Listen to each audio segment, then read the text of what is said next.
आजच्या महायुतीच्या सर्व पदाधिकाऱ्यांच्या मेळाव्याला उपस्थित राज्याचे आदरणीय उपमुख्यमंत्री अजितदादा पवारजी, उच्च तंत्र शिक्षण मंत्री चंद्रकांतदादा पाटीलजी, नीलमताई गोरे, माधुरीताई मिसाळ, सुनील टिंगरे, सिद्धार्थ शिरोळे, मेधाताई कुलकर्णी, आपल्या खासदार रुपालीताई चाकणकर, दीपक मानकर, धीरज घाटे, संजय माशिलकर, नाना भानगिरे, किरण साळी, सुनील कांबळे, शरद सोनावणे, शिवाजीराव राहिले इकडे, शिवाजीराव आढळराव पाटील, मुरलीधर मोहोळ, व्यासपीठावर खूप लोक आहेत, त्यांची सगळ्यांची मंगलदास सर्वांचे सर्व सन्माननीय व्यासपीठ आणि एवढ्या मोठ्या संख्येने उपस्थित महायुतीचे पदाधिकारी कार्यकर्ते, मी बाहेर येताना पाहिलं एवढीच गर्दी बाहेर पण आहे. म्हणजे मुरली आणि आपले चारही उमेदवार रेकॉर्ड ब्रेकने विजयी होतील अशा प्रकारचं वातावरण या ठिकाणी आहे. कारण जेव्हा कार्यकर्ता चार्ज होतो, हे आपल्या महायुतीचं वैशिष्ट्य आहे. महायुतीमध्ये आपल्या शिवसेना, भाजपा, राष्ट्रवादी, आरपीआय, रासप अनेक आपले मित्रपक्ष आहे आणि सगळी ताकद जी आहे ही लोकसभा जिंकण्याच्या उद्देशाने कामाला लागलेली आहे. अनेक वातावरण सगळीकडे आपल्याला पाहायला मिळतं. एक महायुतीचं वातावरण आपण पाहतोय.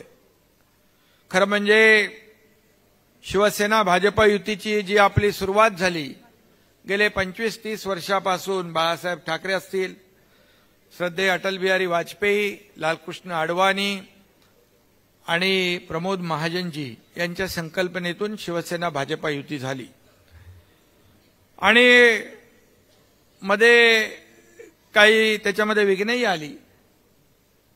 पण पुन्हा 1.5-2 वर्षापूर्वी आपण जी लोकांच्या मनातली युती, बाळासाहेबांच्या विचारांची युती, अटल बिहारी वाजपेयींच्या मनातली युती आपण पुन्हा या राज्यामध्ये युतीचं सरकार स्थापन करून पुन्हा एकदा सिद्ध केली. आणि त्यानंतर अजितदादा आपल्या सोबत आले. आपली महायुती मजबूत झाली. काही लोक सरकार स्थापन झाल्यापासून सरकार पडणार पडणार पडणार पडणार आतापर्यंत पडणार पडणार, आता बंद झालंय.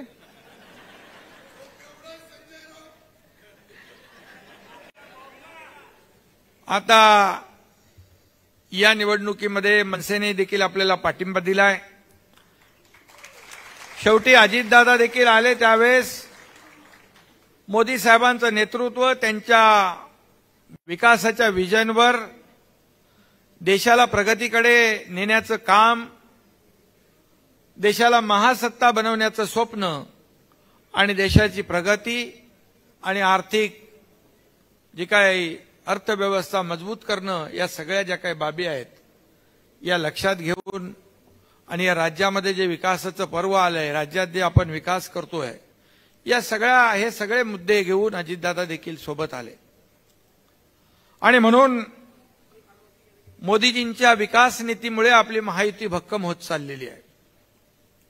मोदीजींच्या सभा रामटेकला झाली, चंद्रपूरला झाली. एक वेगळं वातावरण या राज्यामध्ये आपण पाहतोय, देशामध्ये पाहतोय. तामिळनाडूची सभा आपण पाहिली, साऊथ मधल्या सभा पाहिल्या, रोड शो पाहिले. या संपूर्ण देशभरामध्ये एक मोदी लाट निर्माण झालेली आहे आणि खऱ्या अर्थाने लोकांनी ठरवलंय की पुन्हा एकदा आपल्याला मोदी सरकार आणायचं आहे. मोदीजींनी नारा दिलाय, अब की बार 400 पार जो नारा दिलाय आणि आपल्या महाराष्ट्रामध्ये देखील आपला मोठा सिंहाचा वाटा त्याच्यामध्ये असला पाहिजे. आणि म्हणून आपण महाराष्ट्रातून अब की बार 400 इकडे नाहीत, 45 पार. अरे 45 पार म्हणजे 48 पण जाऊ शकतो आपण. त्यामुळे आपण पुण्यातल्या महायुतीचे आपले उमेदवार मुरलीधर मोहोळ आहेत, इथे आपले आढळराव पाटील आहेत, आणि तिसरे आपले श्रीरंग बारणे आहेत, आणि सुनेत्राताई पवार आहेत. हे सगळे चारही उमेदवार आपले आहेत आणि चारही मतदारसंघामध्ये एक महायुतीची लाट आहे. आज खरं म्हणजे इथे मुरली अण्णाला दिवंगत गिरीश बापट यांचा वारसा पुढे चालवायचा आहे. खऱ्या अर्थाने गिरीश भाऊंचं देखील खूप चांगलं काम गेले अनेक वर्ष आपण पाहिलं. माझे त्यांचे अतिशय जिव्हाळ्याचे संबंध होते. विधानसभेमध्ये असताना त्यांनी खूप काही त्यांच्याकडून शिकायला मिळालं. अतिशय प्रेमळ आणि जेव्हा जेव्हा अडचण यायची तेव्हा मार्गदर्शन करणारा असा एक मोठ्या भावासारखा गिरीश भाऊ, त्यांच्यासोबत काम आम्ही केलं. चंद्रकांत दादा असतील, आणि त्यांनी देखील जे पुणेकरांचे प्रश्न मांडले त्याला सोडवण्याचा प्रयत्न केला. पुण्याच्या विकासाच्या दृष्टीने ते सातत्याने झटत होते, आणि तसाच खासदार पुण्यातून दिल्लीत जाणार आहे, आणि त्यासाठी आपण या ठिकाणी सगळे उपस्थित आहोत. अयोध्येतल्या राम मंदिराच्या सोहळ्या अगोदर पुण्यात 2 धागे श्रीरामासाठी असं केलं होतं ना, आणि अशी मोहीम सुरू होती, आणि पुणेकरांनी विणलेली वस्त्र अयोध्येतल्या प्रभू रामचंद्रासाठी धाडण्यात आली. आताही आपल्या मतांची अशीच वस्त्र विणून ती दिल्लीमध्ये आपल्याला पाठवायची आहेत, आणि त्यासाठी आपण या ठिकाणी आलेलो आहोत. इथं आता भाऊ तात्या कोणी नाही, मुरली अण्णाच निवडून येणार. आणि त्यांनी बूथवरील कार्यकर्ता ते खासदारकीचा उमेदवार असा प्रदीर्घ असा प्रवास केलाय. खरं म्हणजे मोदी साहेब काली दोन्ही बैठकांमध्ये सभांमध्ये म्हणाले की आपल्याला बूथ जिंकायचे आहे, बूथ लेवलला काम करायचं आहे, बूथवर जे काम आपण करू ते महत्वाचं आहे. मगाशी अजितदादा म्हणाले की बूथवरचा आपला कार्यकर्ता, बूथवरचा जो आपला पदाधिकारी आहे त्यांनी मतदारांना काढणं आवश्यक आहे. उन्हाळ्याचे दिवस आहेत, मतदान जास्तीत जास्त झालं पाहिजे, आणि हा मतदार जो आहे हा देशामध्ये आपल्याला पुन्हा मोदी साहेबांना निवडून आणण्यासाठी मतदान करणार आहे. आणि म्हणून आपल्या ज्या निशाणी आहेत आपल्याला माहीत आहे, त्या समजवण्याची देखील कार्यकर्त्यांना आवश्यकता आहे. आणि म्हणून मुरली अण्णा प्रभावी खासदार होतीलच. मी आता मगाशी बोलत होतो, त्यांच्याकडे कुटुंबामधूनच पैलवानकीचा वारसा आलाय, म्हणजे वाटत नाही पैलवान एकदम. चंद्रकांत दादा म्हणाले ते तिकडे तालमीत होते कोल्हापूरला 6 वर्ष, आणि त्यामुळे महाराष्ट्र केसरी स्पर्धेमध्ये देखील त्यांनी मोठे योगदान दिलं. आणि खऱ्या अर्थाने मग पैलवान असल्यावर कधी कुठला डाव टाकायचा ते त्याला माहीत असतं, आणि म्हणून आखाडा तर मुरली मोहोळ जिंकणारच अशा प्रकारचा एक विश्वास या ठिकाणी. आणि स्वार्थासाठी राजकीय आखाडे बदलणारा पैलवान काही या पैलवान समोर काही टिकणार नाही, टिकाव धरणार नाही. त्यामुळे तरी असं असलं तरी सुद्धा आपल्याला अलर्ट राहणं गरजेचं आहे, जागरूक राहणं गरजेचं आहे. पुणे हे विद्येचं माहेरघर आहे. एक सुशिक्षित उच्च विद्याविभूषित असा उमेदवार पुणेकरांनी निवडून पाठवायचं मला वाटतं ठरवलेलं आहे आणि त्याची तशी तयारी आपण करताय. आणि म्हणून कार्यकर्ता म्हणून, एक संघटक म्हणून, एक कामाचं नियोजन म्हणून या ठिकाणी मुरलीधर काम करतोय. त्यांनी महापालिकेत देखील काम केलं, स्थायी समिती सभापती म्हणून पण काम केलं, महापौर म्हणून पण काम केलं. असा प्रदीर्घ अनुभव कार्यकर्त्याचा मुरलीकडे आहे. या खरं म्हणजे त्याच्या काही कार्यक्रमाला मी यायचो तेव्हा त्याच्या कार्यक्रमाचं नियोजन पाहिल्यानंतर वाटायचं की हे सर्वसामान्य सगळ्यांना सोबत घेऊन कार्यकर्त्यांना एक भव्य दिव्य काम करणारा हा कार्यकर्ता भविष्यामध्ये मोठ्या पदावर नक्की जाईल. आणि खऱ्या अर्थाने एक सर्वसामान्य कार्यकर्ता जेव्हा कुठलीही अपेक्षा न ठेवता काम करतो तेव्हा त्याला ही सगळी पदं आपोआप मिळत जातात. आणि म्हणून आज लोकसभेमध्ये आपल्याला 45 पेक्षा जास्त खासदार पाठवायचे आहेत. त्यामधले पुणे जिल्ह्यातले 4, आता तुम्ही सगळीकडून आलेला आहात, पुणे जिल्ह्यातले 4 खासदार आपल्याला प्रचंड बहुमताने निवडून द्यायचे आहेत. कारण हे आपले आदरणीय प्रधानमंत्री मोदी साहेबांना समोर ठेवून आपण मतदान करतो.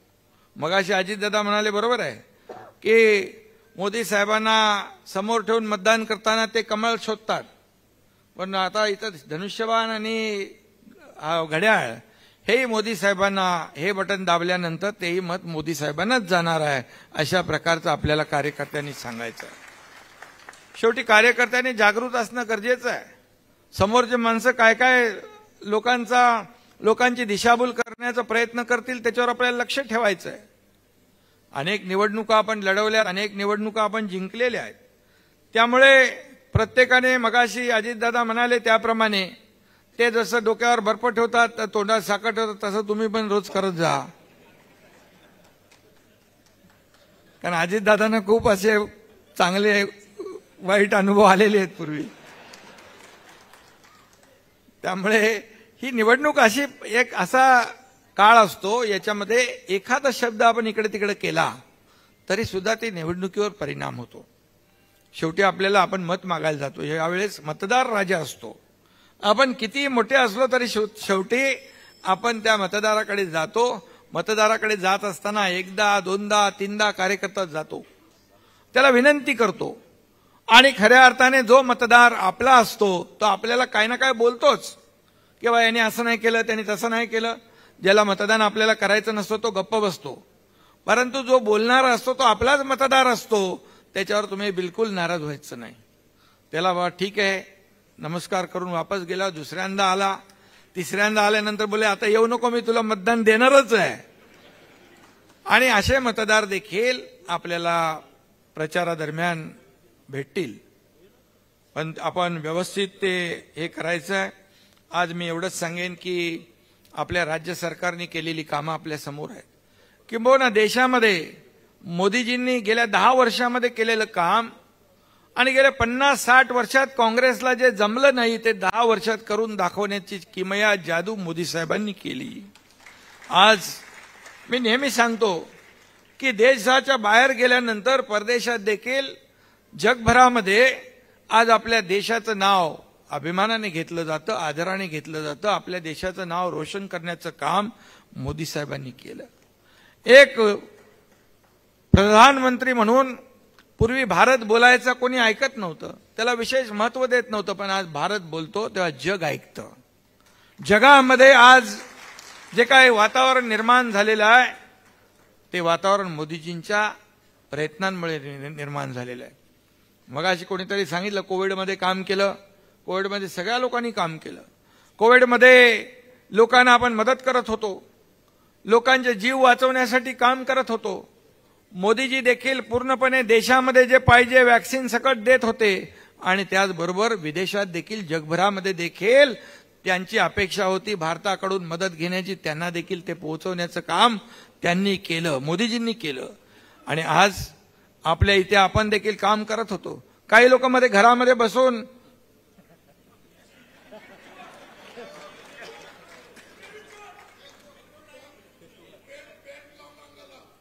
Facebook live. आता ते मोदीजींवर टीका करायला लागलेत. मी त्यांना म्हणालो, मोदीजी काय लक्ष देत नाहीत. मोदीजींनी जरा वक्री दृष्टी केली तर काय होईल? फेसबुक लाईव्ह करणारा फेस येईल. काल म्हणालो मी, हाती चलता है बाजार, जाने दो मैं नहीं बोलता हूं. आणि म्हणून अशा परिस्थितीमध्ये आपण जे करतोय, आपण काय बोलतोय, कुणावर बोलतोय, ह्याचा विचार केला पाहिजे. आणि मला वाटतं पुण्यामध्येच कोविडमध्ये भ्रष्टाचार कुठल्या तरी हॉस्पिटलमध्ये पुण्यामध्येच झालाय. पुण्यामध्ये भ्रष्टाचार, कोविडमध्ये आपण काम करत होतो, लोकांचे जीव वाचवत होतो, आणि काही लोक कोविडमध्ये देखील भ्रष्टाचार करत होते. खिचडीमध्ये भ्रष्टाचार करत होते, डेड बॉडी बॅगमध्ये भ्रष्टाचार करत होते, ऑक्सिजन प्लांटमध्ये भ्रष्टाचार करत होते. हे कुठं फेडणार? आणि म्हणून आज महायुती म्हणून आपण जे काम करतोय ते काम या ठिकाणी लोकांपर्यंत पोहोचवायचं आहे.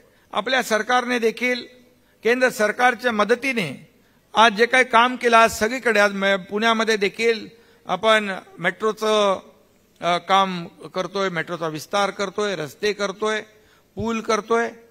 या ठिकाणी भेडेवाड्यामध्ये महात्मा ज्योतिबा फुलेंची आपली शाळा जी आहे ती आपण त्याचा निर्णय घेतलाय. आज महात्मा फुले जयंती आहे, त्यांना विनम्र अभिवादन करतो मी. लहुजी साळवेंचं स्मारक ते आपण घेतलं. अनेक कामं आपण करतोय सरकारच्या माध्यमातून. आज शेतकऱ्यांना जे केंद्र सरकारने 6,000 रुपये दिले, त्याच्यात आणखी आपण 6,000 टाकले. 12,000 रुपये शेतकऱ्याला दरवर्षी मिळणार. 1 रुपयामध्ये पीक विमा देण्याचं आपण ऐतिहासिक निर्णय घेतलाय. राज्य पहिलं राज्य आहे. लेक लाडकी लखपती योजना आपण सुरू केली. 18 वर्षापर्यंत त्या मुलीच्या खात्यामध्ये 1 लाख रुपये जमा होतील. आज महिला सक्षमीकरण आपण करतोय. बचत गटाच्या माध्यमातून त्यांना रिव्हॉल्विंग फंड आहे तो डबल केला. सीआरपीचं मानधन डबल केलं. पहिला महिलांना 50% एसटी मध्ये सवलत दिली. आता महिला भगिनी सांगतात आपल्या घरच्या मालकाला, तुम्ही जरा थांबा, मी अर्ध्या तिकिटात बाजार करून येते. आज एसटी लॉस मध्ये होती. महिला भगिनींना 50% करून देखील ती एसटी आता पुढे जाते. ज्येष्ठांना देखील आपण सवलत दिली. असे अनेक निर्णय आपण घेतले. आणि सिंचनाचे प्रकल्प आघाडीच्या काळामध्ये, महाविकास आघाडीच्या काळात होतो आपण दादा, 2 का 3 सुप्रमा दिल्या. आपण 120 सुप्रमा दिल्या. जवळपास 15 ते 20 लाख हेक्टर जमीन पाण्याखाली येणार आहे. हे सगळं केलं आपल्या सरकारने. आपलं सरकार जे महायुतीचं सरकार, ज्या प्रत्येक कॅबिनेटमध्ये सर्वसामान्य लोकांच्या हितांचे निर्णय आपण घेतलेत. कुठलाही निर्णय राज्यकर्त्याच्या हिताचा आपण घेतला नाही, लाभाचा घेतला नाही. शासन आपल्या दारी हा कार्यक्रम केला आपण. आज योजना होत्या, लाभ होते, सगळं होतं, परंतु लोक कटकट म्हणून त्याचा पाठपुरावा करून चक्रा मारून कंटाळून जायच्या. सरकारी काम 6 महिने थांब हा शब्द आम्ही काढून टाकायचा ठरवला. आणि म्हणून शासन आपल्या दारी एका जागेवर जाऊन एका छताखाली त्यांना या योजना देण्याचा निर्णय आम्ही घेतला. जवळपास 5 कोटीपेक्षा जास्त लाभार्थी त्यांना लाभ आपल्या शासन आपल्या दारी या योजनेतून मिळाला. हे सरकारचं काम आहे. हे सर्वसामान्यांचं सरकार आहे. गोर गरिबांचं सरकार आहे. उद्योग आणणारं सरकार आहे. आता आपण परदेशी गुंतवणुकीमध्ये महाराष्ट्र देशात नंबर 1 ला आहे. आज आपण दाओसमध्ये वर्ल्ड इकॉनॉमिक फोरम मध्ये गेल्यानंतर तिथे 3,73,000 कोटींचे करार झाले. आज रोजगार मिळेल, लोकांच्या तरुणांच्या हाताला काम मिळेल. भरतीवर बंदी असलेली आपण काढून टाकली. आणि म्हणून हे एक निर्णय आपण घेतोय. मुलांना मुलींना शिक्षण मिळालं पाहिजे यासाठी सरकारने अनेक योजना आणलेल्या आहेत. आणि म्हणून आज हे कामं जी आहेत ही कामं आपल्याला लोकांपर्यंत पोहोचवायची आहेत. आणि म्हणून ही कामं तुम्हाला मतदारांपर्यंत जाताना खाली मान घालण्याचं आम्ही काम ठेवलेलं नाही. कारण 1.5-2 वर्षामध्ये एवढी कामं केलीत, एवढे निर्णय घेतलेत की त्याची एक पुस्तिका बनवली आणि लोकांना दिली तर ते कामं लोक वाचतील एवढं काम केलेलं आहे आपण. मागच्या 2.5 वर्षामध्ये काय होतं, सगळं बंद होतं. अजितदादाही होते आणि मी होतो. चालू असलेली कामं बंद, ठप्प पाडली होती. अहंकारामुळे, वैयक्तिक इगोमुळे. राज्यकर्त्यांनी कधी अहंकार ठेवायचा नसतो. अहंकार तर रावणाचा पण जळून खाक झाला. आणि म्हणून आता काँग्रेस रूपी रावणाचा जो काही अंत आहे तो या आपल्या या निवडणुकीमध्ये करायचा आहे. खरं म्हणजे आरोप प्रत्यारोप रोज काही ना काही आरोप प्रत्यारोप करत असतात, परंतु आम्ही काम एक काम सांगितलंय. आम्ही आरोपाला कुठल्याही आरोपाने उत्तर देणार नाही, तर कामाने उत्तर देणार हे आपण ठरवलेलं आहे. आणि म्हणून हे राज्य सर्वसामान्य लोकांचं, हे आपलं राज्य आहे, अशा प्रकारची भावना मनामध्ये निर्माण करण्यामध्ये आपल्याला यश मिळाले. आणि म्हणून या योजना ज्या आहेत, या योजना आपण या ठिकाणी लोकांपर्यंत पोहोचवण्याची आवश्यकता आहे. आज पूर्वी 2014च्या पूर्वी आपण जर पाहिलं तर काय होतं? घोटाळे, बॉम्बस्फोट, भ्रष्टाचार, काय ऐकत होतो आपण. पण आज आपण पाहतोय, मग तेव्हा कट, कमिशन, करप्शन फर्स्ट वाले होते. आता मोदीजी नेशन फर्स्ट वाले आहेत. आज पहिलं राष्ट्र, पहिला देश आणि नंतर सगळं. आणि म्हणून 2014 नंतर जर आपण पाहिलं तर या राज्याला, या देशाला प्रगती पथाकडे नेण्याचं काम मोदीजींनी केलंय. आणि म्हणूनच आज सगळे म्हणतात मोदी है तो मुमकिन है. 370 कलम असेल, राम मंदिर असेल, राम मंदिर देखील स्वप्नवत होतं. कोट्यावधी हिंदूंचं स्वप्न राम मंदिर बांधण्याचं होतं. बाळासाहेबांचं देखील स्वप्न होतं. ते म्हणाले, मला एक दिवस प्रधानमंत्री करा, मी अयोध्येचं राम मंदिर बांधेन आणि काश्मीरचं 370 कलम हटवून दाखवेन. हे स्वप्न देखील मोदीजींनी पूर्ण केलं, अमित भाईंनी पूर्ण केलं. आणि म्हणून या देशामध्ये जे 2014 नंतर या 10 वर्षामध्ये काम केलंय, हे काम आपल्याला मोजता येणार इतकं नाही. रस्ते झाले, विमानतळ झाली, रेल्वे झाली, कितीतरी योजना झाल्या, महिलांसाठी झाल्या, ज्येष्ठांसाठी झाल्या, तरुणांसाठी झाल्या. आणि म्हणून आज आपल्याला केंद्र आणि राज्य सरकार, या डबल इंजिन सरकारने जे काम केलेलं आहे, लोकांपर्यंत पोहोचवण्याचं काम कार्यकर्त्यांनी करायचं आहे. हा उमेदवार माझा चांगला कसा आहे, हा उमेदवार तुम्हाला न्याय कसा देईल, हे तुम्हाला समजावून. प्रत्येक उमेदवार आपल्या लोकसभेचा प्रत्येकाकडे पोहोचू शकत नाही, परंतु ते पोहोचण्याचं काम जे असतं ते कार्यकर्त्याचं असतं. आणि म्हणून ते काम आपण करणार आहात. कार्यकर्ते एवढे प्रचंड आहेत की मला वाटतं आपले 4ही उमेदवार निवडून आल्याशिवाय राहणार नाहीत. आणि फक्त एवढंच आहे, हे कार्यकर्ते, हे पदाधिकारी, हे स्वतः उमेदवार म्हणून काम करतात, उमेदवार बनून काम करतात. मी उमेदवार आहे, माझा उमेदवार आहे, माझ्या उमेदवाराला मतदान करा. आणि ते त्यांना आश्वासन देत असतात लोकांना की आमचा उमेदवार निवडून आल्यानंतर तुमची जी कामं असतील ते आम्ही करू. फक्त मुरलीधर, अडलराव, आपण सगळे अनुभवी आहात. हे कार्यकर्ते दिवस रात्र मेहनत करतात, अगदी स्वतः उमेदवार बनूनच काम करतात, उन्हातानामध्ये फिरतात, चाळीमध्ये जातात, झोपड्यांमध्ये जातात, बिल्डिंगमध्ये जातात, शेतकऱ्यांकडे जातात, सगळीकडे जातात आणि आपल्या महायुतीला विजयी करा म्हणून सांगतात. फक्त एवढंच आहे, आपण निवडून आल्यानंतर हे कार्यकर्ते जे आहेत त्यांचं छोटं मोठं काही काम असेल, हॉस्पिटल आहे, पोलीस स्टेशन आहे, काय हे आहे, हे आपल्याला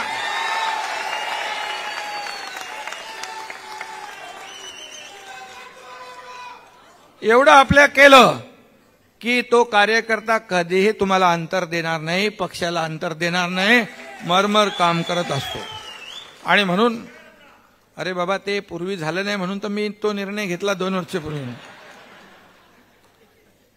त्यामुळे आपल्याला सगळ्यांना शुभेच्छा देतो आणि 4ही उमेदवारांना आपण विजयी करूया. मुरलीधर मोहोळ, आढळराव इकडे दोघ जण आहेत, तुम्हालाही शुभेच्छा. अजितदादांना पण शुभेच्छा आणि श्रीरंग बारणे अण्णांना पण शुभेच्छा. धन्यवाद. जय हिंद, जय महाराष्ट्र.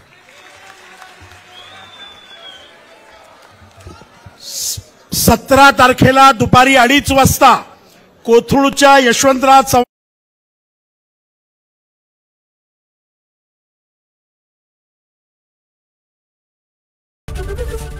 एबीपी माझा, उघडा डोळे बघा नीट.